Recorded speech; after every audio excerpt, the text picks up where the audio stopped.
Hello everyone, welcome back to my channel that is English field. Friends, LT grade vacancy जो कि अब आने वाली है बहुत ही जल्द, इसका डिटेल में मैंने आपको लास्ट वीडियो में बताया भी था कि कब कैसे क्या सिनेरियो क्रिएट हो रहा है और कब आएगी एलटी ग्रेड वैकेंसी। तो वो वीडियो आप जाकर देख सकते हैं। डिस्क्रिप्शन बॉक्स में मैं आपको लिंक प्रोवाइड कर दूँगी। एकदम ऑथेंटिक अपडेट है उसमें। इस वीडियो में हम बात करेंगे जिसके बारे में आपके काफ़ी सारे क्वेश्चंस आए मेरे पास में कि क्या अब की बार एग्ज़ाम पैटर्न में किसी भी तरीके का बदलाव देखने को मिलेगा। तो ये आपका क्वेश्चन था रिपीटेडली कि क्या एग्ज़ाम पैटर्न में कोई चेंज होगा, और डेफिनेटली हर कोई चाहेगा इस बारे में जानना, इसलिए क्योंकि एक पैटर्न के बेसिस पे ही आपकी एक अच्छी प्रिपरेशन हो पाती है। उसी से आप जज कर पाते हो कि आप एग्ज़ाम क्रैक कर पाओगे या नहीं कर पाओगे। सही दिशा में प्रिपरेशन होना भी बहुत ज़रूरी है, और कैसा होगा आपका पेपर। तो इन दोनों टॉपिक पे हम बात करेंगे। वैकेंसी से रिलेटेड फिर से मैं बता दे रही हूँ आपको, आप लास्ट वीडियो चेकआउट कर सकते हो, उसमें सारी डिटेल दी हुई है और आपके सारे कन्फ्यूजन्स दूर हो जाएंगे एलटी ग्रेड वैकेंसी या फिर उसके नोटिफिकेशन को लेके, कब उसका एग्ज़ाम है, उन सारी चीज़ों को लेकर के। तो अब हम यहाँ पे बात करेंगे कि एग्ज़ाम पैटर्न में क्या कोई चेंजेस आएंगे या फिर नहीं, और पेपर आपका कैसा हो सकता है।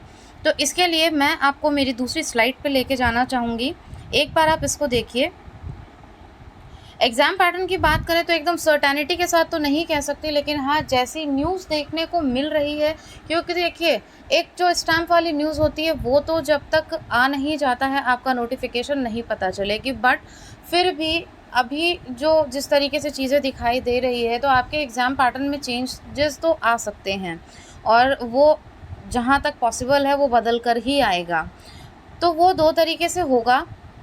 जैसे आपका जीआईसी वाला पैटर्न आता है, जीआईसी का एग्ज़ाम लास्ट में जिसने दिया है वो जानते होंगे, या जिसने नहीं भी दिया है तो आप कमेंट बॉक्स में मुझे बताना। अगर डिटेल में आपको चाहिए तो उस पर मैं वीडियो आपके लिए एक बना दूंगी कि किस किस तरीके से कितने मार्क्स का क्या किस तरीके से होता है।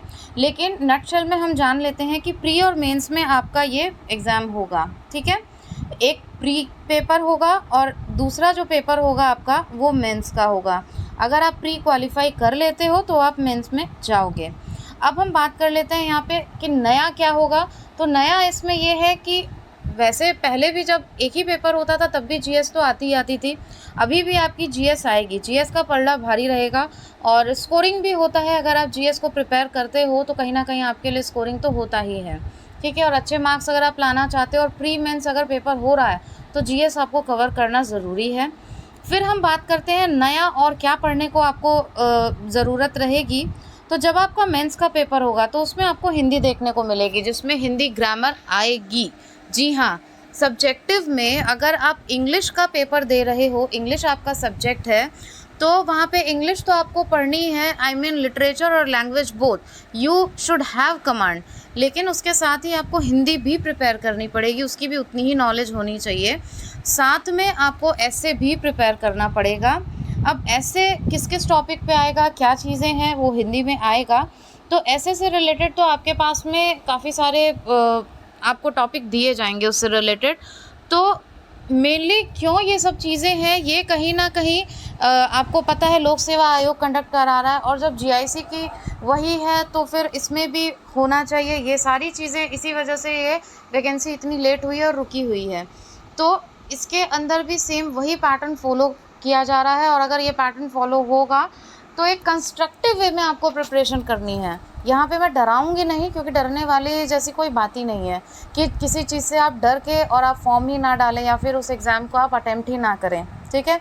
क्योंकि अगर आप टीजीटी पीजीटी की प्रिपरेशन कर रहे हो, अगर एलटी की भी प्रिपरेशन आपने ऑलरेडी की हुई है या फिर आप कर रहे हो, तो बहुत अच्छे तरीके से आप इस पैटर्न पे भी एग्ज़ाम दे पाओगे, बशर्ते आपकी राइटिंग स्किल अच्छी होनी चाहिए। क्योंकि किस लिए होनी चाहिए, थोड़ा सा मैं आपको एक ओवरव्यू प्रोवाइड कर दे रही हूँ।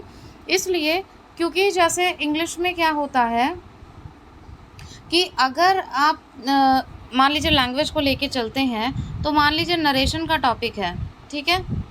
नरेशन का टॉपिक है आपके सामने, और नरेशन में आप देखते हो कि इसको कन्वर्ट करो डायरेक्ट में इनडायरेक्ट में, ये चीज़ें। अब वहाँ पे आपको कोई रूल दे दिया जाएगा और उसके अकॉर्डिंग आपको खुद सेंटेंस फ्रेम करके उसमें लिखना होगा, ठीक है। या फिर आपको दे दिया जाएगा कि इस टेंस में आप इसको कंस्ट्रक्ट करो सेंटेंस को। तो यहाँ पे आपका कॉम्प्रिहेंशन लेवल देखा जाएगा। मेनली यहाँ पे देखा क्या जा रहा है, कॉम्प्रिहेंशन, कि आपकी अंडरस्टैंडिंग, आपकी समझने की जो क्षमता है वो कितनी है, आपको समझ में कितना आ रहा है। ठीक है, लैंग्वेज कहीं आपकी रटी हुई तो नहीं है। तो ये सारी चीज़ें जो है आपको नॉलेज होनी चाहिए, कोर नॉलेज होनी चाहिए। अगर मैं सीधी वर्ड्स में आपको बोलूँ तो मेनली आपकी राइटिंग स्किल भी होनी चाहिए। ऐसा नहीं है, इसीलिए मैं हमेशा कहती हूँ कि किसी भी चीज़ को, कोई भी टॉपिक आप पढ़ रहे हो तो उसको कंसेप्चुअल बेस पे पढ़ो। अब जब मैंने ऐसा बोला तो मेरे पास में बहुत सारे लोगों के मैसेजेस आए कि मैम यहाँ पे जो आप कंसेप्ट की बात करती हैं तो इसमें टाइम बहुत लगता है। तो एक बात मैं बता दूँ कि कंसेप्ट में एक बार आपको टाइम लगेगा, लेकिन वो आपका टाइम थोड़ा थोड़ा थोड़ा करके एकदम से घटा देगा। क्यों? क्योंकि आपको वो अच्छे से समझ में आ जाएगा और बार बार आपको रिकॉल करने के लिए रट्टाफिकेशन की ज़रूरत नहीं पड़ेगी। और जो आप रटोगे वो पक्का भूलोगे, और जो आप कंसेप्चुअल बेस पे पढ़ोगे, जो कंसेप्ट बेस पे पढ़ोगे, उसको बार बार में आपको रटने की ज़रूरत नहीं है, वो माइंड में एकदम सेट हो जाएगा। आप मेरे इडियम फ्रेजेस की वीडियोस उठा के देख लीजिए। अभी जो मैंने सीरीज़ स्टार्ट की हुई है एसपी बख्शी की, उसमें आपको पता चल जाएगा किस तरीके से कंसेप्चुअल बेस पे आप वोकैब को भी तैयार कर सकते हो और आपको रटने की बिल्कुल भी ज़रूरत नहीं है। जो वोकैब को लेके हम परेशान हो जाते हैं, और सबसे ज़्यादा स्कोरिंग पार्ट होता है आपको वोकैब। इसमें भी आपकी वोकैब आएगी, लेकिन वोकैब को पूछने का तरीका अलग होगा। जिन्होंने जीआईसी का पेपर दिया है वो जानते होंगे इस बात को। अगर हम यहाँ पे वोकैब की बात करें तो इसमें आपको देखने को क्या मिलेगा, अगर कोई वर्ड आपको दे दिया गया है, मान लीजिए मैं एक वर्ड ले लेती हूँ स्टबर्न। स्टबर्न आपको पता होगा किसको कहते हैं, जिद्दी। तो यहाँ पे आपको ये नहीं है कि यहाँ पे 1 2 3 4 ऑप्शन मिल जाएंगे और उसमें से आपको अप्रोप्रिएट टिक करना होगा, नहीं। अब स्टबर्न को आप किसी सेंटेंस में, how you can use what you are understanding by the word stubborn, and if you know the meaning of stubborn, that is जिद्दी, you should also know how to use it in a sentence। तो वहाँ पे आपकी sentence framing भी हो गई, वहाँ पे आपकी ग्रामर भी चेक हो गई, और वहीं पे आप अच्छी तरीके से उसको यूज़ कैसे कर रहे हो वो भी समझ में आ गया सामने वाले को। तो इस तरीके का आपका एनालिसिस करेगा पेपर।